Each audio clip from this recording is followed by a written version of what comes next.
This is ridiculous! Like, I know having Spencer visiting Sodor, even for a whole summer, is one cure enough.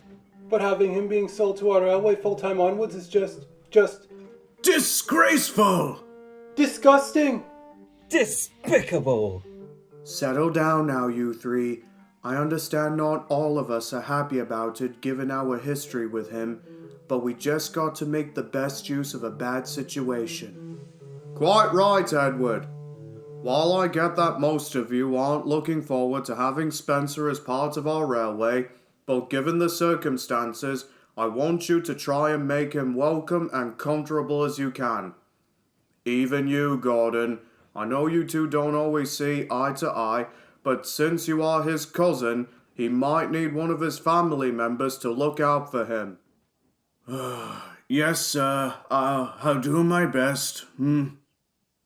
Sir, with Spencer here, does this mean the Duke and Duchess might not? Don't worry, Percy. They will still visit Sodor on occasion, just not with their own engine as they used to. Well, if you're sure. But this is not going to be easy as we expect. After the recent turn of events, Spencer's old driver was laid to rest in a nearby cemetery. And as for Spencer himself, he had just had his firebox properly cleaned and mended, as well as his moving parts maintained. His fireman had fully recovered from hospital, though he was given a new driver. When he had been fully tested and approved for service, at least for a while, Spencer puffed out of the steamworks to begin work. However, because of what happened, his rail tours were quietly cancelled. So instead, the Fat Controller had him pull other passenger trains on the main line. While he is thankful that it wasn't trucks, Spencer was not too pleased when he found out he was rostered to pull the local, which is more of a stopping train that served all stations. It's not fair. I should be pulling expresses. Why should a grand engine like myself be pulling slow trains?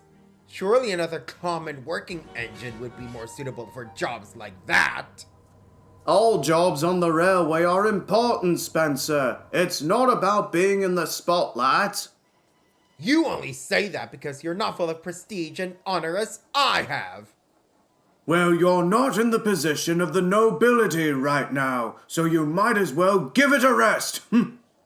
Oh, how would you know? Besides, you are not a private engine like me. Or at least I was, until the Duke and Duchess have the nerve to just shun me off and leave me here on this railway. After all these glamorous years of service? What do I even look like? A worthless pile of scrap? Utter nonsense. They never threw you off because they think that. I'm positively sure there's an actual good reason why they sold you. But even then, I don't understand it myself. Now, if you'll excuse me, I have an express to pull, and mind you focus on the job rather than showing off.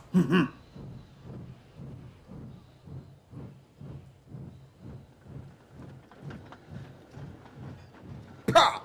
Who does that galloping sausage think he is, telling me what to do? Well, you still have a lot to learn about our ways. They are much different compared to what you're used to on the mainland, so I suggest using that moment to think about them during your stay.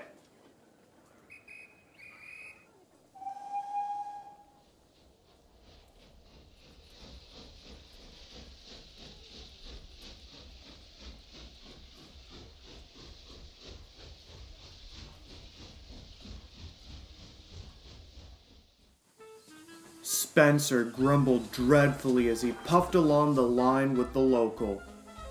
Being an express engine, he was never used to stopping at every station, and as a result, he accidentally overran the first 3 stations. The passengers weren't too pleased about it.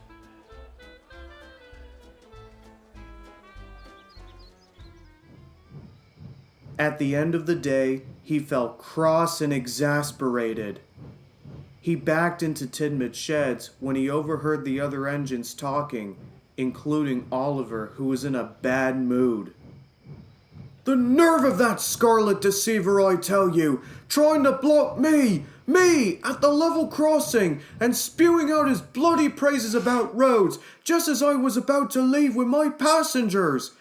I was lucky when Algy came along and sent him on his way now." That Bulgy never learns, does he? I'll never understand why he's still allowed to take passengers after 2 of his past incidents. I'd hate to interrupt your little conversation, but who, may I ask, is this Bulgy character? Oh, believe me, you never heard of him till the day you two meet. But anyways, Bulgy is a red double-decker bus that carries passengers round the island.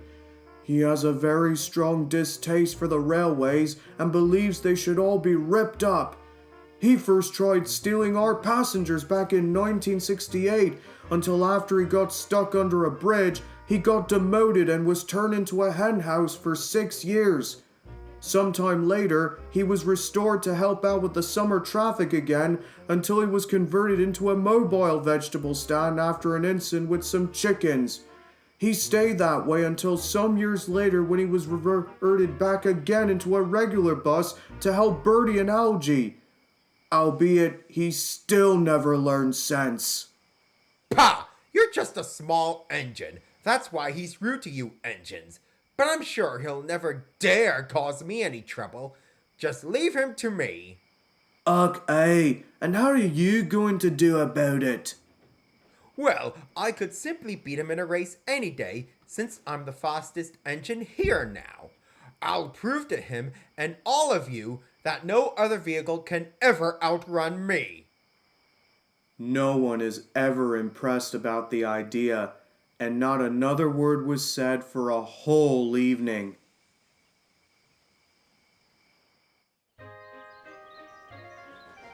The next day, Spencer drew into Tidmouth Station with the suburban train to Crovan's Gate.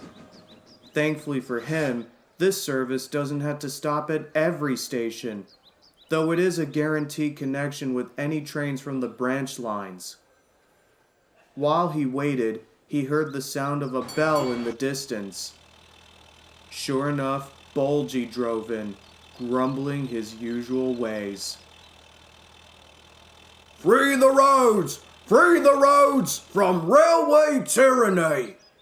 Ah, so you must be this Bulgy that I heard about. "Yeah? So what's it to you, steamer?" Well, I am Spencer, the most grandest engine in the world. Probably better. "Bah! You can't be more better than me, surely. We buses are much more reliable than you engines, and we can deliver passengers to destinations on time with no delay." Reliable? Ha! I don't really think so. You buses look nothing more but relics to me. "Relics? How dare you!" Oh, it's true. I'm more proficient and faster than you. I'm streamlined, as you can clearly see, and I can get to one station in a flash than you'll ever see. Plus, we engines don't get held up in traffic jams or stuck under bridges, unlike you. "Oh yeah? Well, at least I don't break down like a useless piece of scrap iron. I can simply beat a big silver shark like you one way or another." Very well, Bulgy. We shall have a race to see who's really fastest. Whoever can get to Crovan's Gate in first place is the winner. What do you say? All right then. You're on. Their drivers agreed to the challenge. And when the guard blew the whistle, both engine and bus started away, determined to win.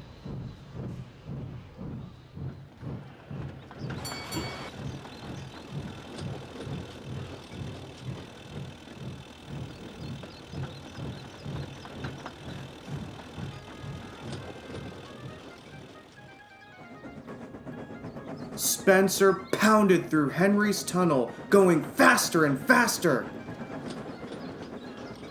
Must beat Bulgy. Must beat Bulgy. He was so wrapped up in his smokebox about the race, he forgot about the scheduled stops and raced through Ellsbridge Junction. Oi! Spencer! You forgot my passengers! But Spencer didn't hear Thomas and carried on. Meanwhile, Bulgy was tearing down the road, hoping to beat Spencer. I must win! I must win! Then everyone will see that roads are superior. Hold on, Bulgy, there's our stop up ahead. Oh!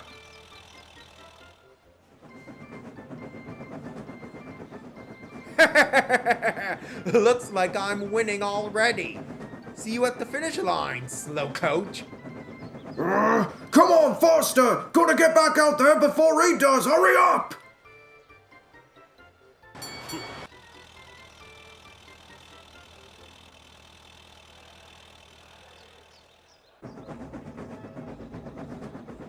Steady on, Spencer, or you'll make things uncomfortable for your passengers.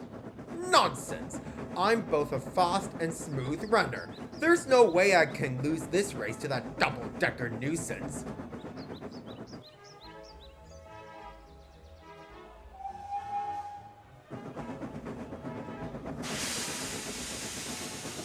Good Godred! What the?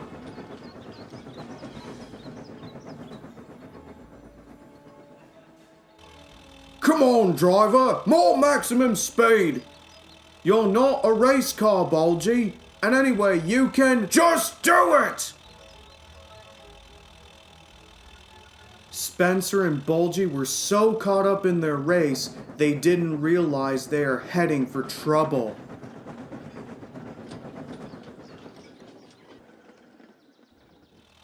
Further down the line, a lorry was carrying barrels of jam to a marketplace in Kildane. As it crossed the level crossing, the engine made a spluttering noise and stopped, with its back end still stuck on the railway line. Oh, bugger! What a place to break down! G'day, mate. You need any help? Yes, I could definitely use a little help there, please. If you won't mind helping me push... Holy gaskets! It's a train! And it was. Spencer was almost close to the crossing, unaware of the danger ahead. And at the same time, Bulgy was also coming the other way towards the same location. They didn't notice the lorry until...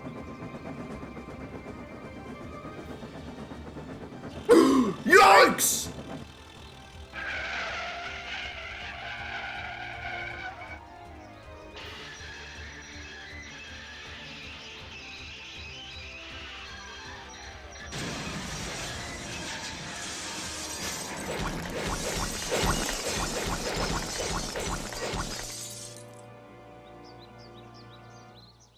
As the crash died down, it was a terrible mess, and the lorry was badly mangled. Spencer and Bulgy, on the other hand, are covered in gooey, sticky jam. You stupid engine! You ruined my load of jam! Oi, don't forget me! I'm also a victim to this mess too, you know! Well, none of this wouldn't have happened had you two not been involved with this silly competition of who's fastest. Never mind that. We need to call for help immediately. It wasn't long until Oliver arrived with the breakdown gang, along with the fat controller on board. Before he could speak up, Spencer's passengers swarmed around him like angry bees and told him what a bad railway it was. Again. Spencer! You have caused confusion and delay, racing at dangerous speeds, stranding Thomas's and Edward's passengers, as well as making your own passengers miss their stops. I understand you're still unhappy about not being a private engine anymore, but you must realize that this isn't the mainland. Sorry, sir. I was only... I'm not interested in your excuses, Spencer. I don't usually approve of racing on my railway, especially on the main line. Since I can't trust you on local and suburban passenger trains following this, mishap, you'll be confined to slow goods work until further notice. Goods work? But... Enough, Spencer! That is final! Ha ha ha ha! You're in trouble now! And so are you, Bulgy. Since you've also played a part in this silly race, you will stay in your shed at the bus depot until you are wanted. Oh, yes, sir. Sorry, sir. Oh. It took the Fat Controller several hours to sort out the muddle and pacify the passengers. Some even obtained a few minor injuries and had to be escorted to hospital. In the end, Spencer was sent back to the yard to be cleaned up. No one ever said anything about the race, but gave him pitying looks. It made him so cross.